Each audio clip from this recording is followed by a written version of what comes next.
In what has become a weekend pattern here in Hong Kong, protest leaders spread the word about an event through social media.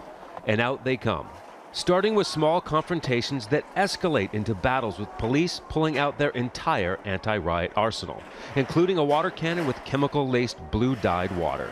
But even though it's become a routine, and even though the protesters will eventually get pushed out, to some, it doesn't matter.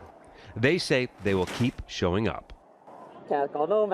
If I really have to care about the success rate of the protesting, I never would have started to protest in the beginning.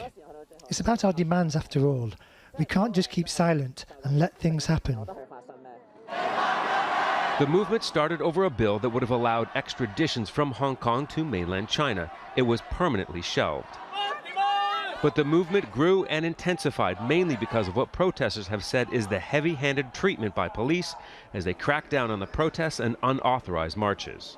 For the majority of this unauthorized march through central Hong Kong here, the protesters faced little resistance from the police. The police were there, but there really wasn't any confrontation. It was when they got close to the government complex here, their final destination, where there have been kind of front lines. There's been confrontation and then a pushback, and then another front line has been established with the police just on the other side. And that's one of the front lines here on one side of the government complex.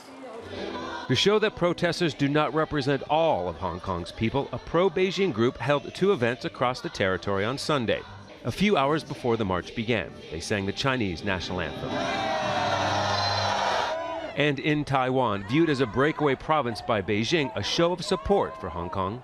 People came out in the pouring rain as part of what's being described as a global anti-authoritarianism day. It's anticipated that the Hong Kong anti-government protesters will again come out in force on Tuesday.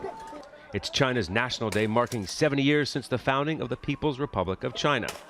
The protesters say they will use the occasion to continue their fight against what they say is Beijing's move to gain more and more control over their city. Scott Heidler, Al Jazeera, Hong Kong.